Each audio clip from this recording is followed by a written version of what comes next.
Bonjour cher ami, Patrick Hernandez est né en France le 6 avril 1949, mais comme son nom de famille l'indique, il est d'ascendance espagnole. Son père était un guitariste espagnol et sa mère était une chanteuse italo-autrichienne. Ainsi, le monde de l'art et de la musique coulait dans les veines de Patrick, et dès son plus jeune âge, il savait qu'il voulait être chanteur. Durant sa jeunesse, il fait partie de plusieurs petits groupes musicaux à Paris. Aux côtés de son ami et musicien arrangeur, Herbie Touland, il forme un duo au succès modéré, ouvrant des concerts pour des personnalités françaises de premier plan comme Lawrence Bowles et Francis Cabrel. Au début des années 78, à l'âge de 29 ans, Patrick écrit la chanson qui lui apportera renommée et reconnaissance mondiale. C'était une déclaration de liberté très personnelle intitulée Born to be Alive, traduite du français original, Macedo para estar vivo.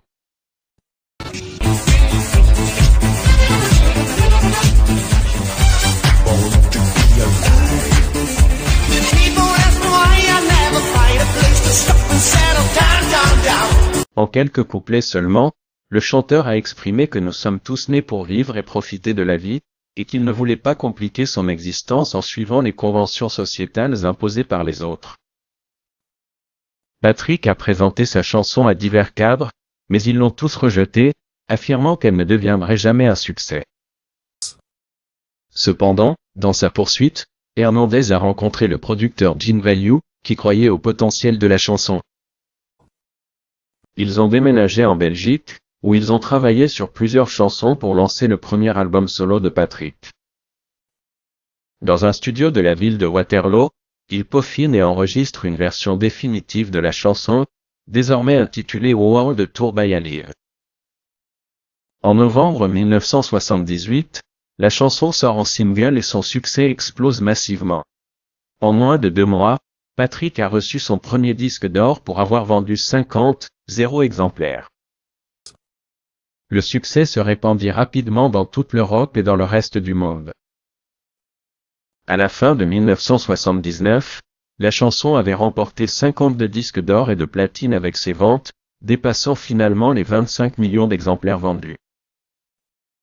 Malgré le déclin de la musique disco à cette époque, le rythme contagieux et accrocheur de la chanson, ainsi que ses paroles simples mais profondes, ont trouvé un écho auprès du public. Il a transmis un message selon lequel nous devrions saisir le temps et vivre pleinement la vie. Suite à l'énorme succès en Europe, Patrick se prépare pour une tournée aux États-Unis. Lors d'un casting à New York, où il sélectionnait des danseurs pour l'accompagner, une jeune femme du nom de Luis Veronica Ciccone faisait partie des élus. Des années plus tard, elle atteindrait une renommée mondiale sous son nom artistique, Madonna. Madonna a rejoint Patrick sur la tournée et est également apparue dans l'un des clips promotionnels de la chanson. Destiné à exister, le parcours de Madonna de danseuse à star mondiale. Dans le clip de Born to be Alive, on voit une jeune madame aux cheveux courts et noirs, vêtue d'un pantalon violet et d'une chemise bleue. Elle s'est démarquée des autres danseuses par son talent exceptionnel, amenant la production à la positionner au premier plan. Cette décision lui a permis de briller aux côtés du chanteur Patrick Hernandez. À cette époque, Madonna n'avait pas l'intention de devenir chanteuse. Son objectif était uniquement d'être danseuse. Cependant, son équipe, en particulier son ami Jean-Claude Pellerin, qu'il avait sélectionné, estimait qu'elle avait beaucoup plus à offrir. Après la tournée, ils l'ont emmenée en France avec l'idée d'enregistrer quelques chansons. Madonna est arrivée à Paris à la fin des années 1979, et bien qu'elle y soit restée quelques mois, le projet n'a pas abouti. Cependant, comme nous le savons maintenant, son passage de la danse au chant ferait d'elle une star mondiale. Connaissiez-vous cette anecdote fascinante sur Madonna? En raison de l'énorme succès de la chanson et du fait que Patrick en était à la fois l'interprète et l'auteur, des profits lucratifs ont commencé à affluer. Après avoir sorti quelques albums supplémentaires, Hernandez a décidé de vivre l'essence de sa propre chanson et s'est retiré de la scène. Il profitait paisiblement des gains de son tube monumental. Patrick a fait des apparitions sporadiques dans des programmes télévisés, chantant occasionnellement sa chanson lors de différents événements.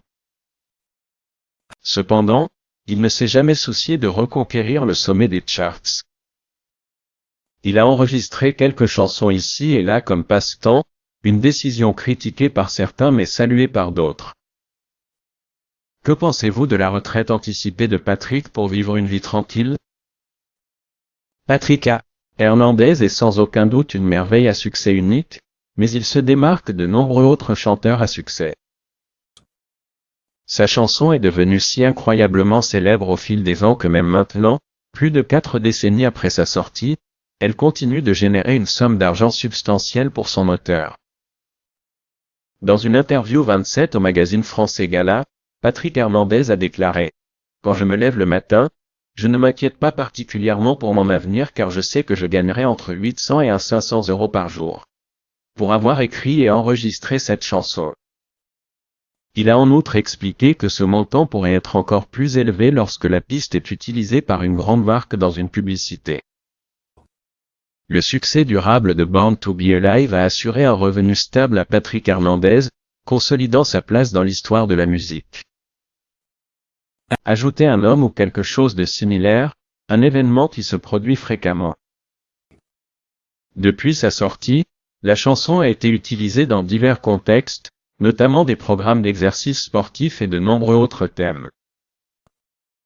Par exemple, en Espagne, Télévision Española a choisi cette chanson comme thème de ses programmes de cyclisme, et elle a eu un tel succès que les gens l'ont dansée dans les discothèques, imitant le mouvement de pédalage. La chanson a été reprise par plusieurs artistes, notamment Sabrina Salerno, la belle-fille du tube, Boys Boys Boys, et le groupe Disco Disco Kings. Les DJ du monde entier continuent de créer de nouveaux mix de la chanson, et il existe même une version espagnole particulière intitulée Mi Voix a Benidorm interprétée par le groupe espagnol Los Nicos. Si vous voulez l'écouter, nous avons inclus le lien dans le premier commentaire de cette vidéo. Eh bien, mes amis, ceci a été un hommage à Patrick Hernandez et sa grande chanson, Born to Be Alive. Laissez-nous un commentaire partageant vos réflexions sur ce classique et dites-nous de qui vous aimeriez que nous discutions dans les prochains épisodes. N'hésitez pas à vous abonner à notre chaîne, à bientôt dans une autre vidéo. Au revoir. Bye.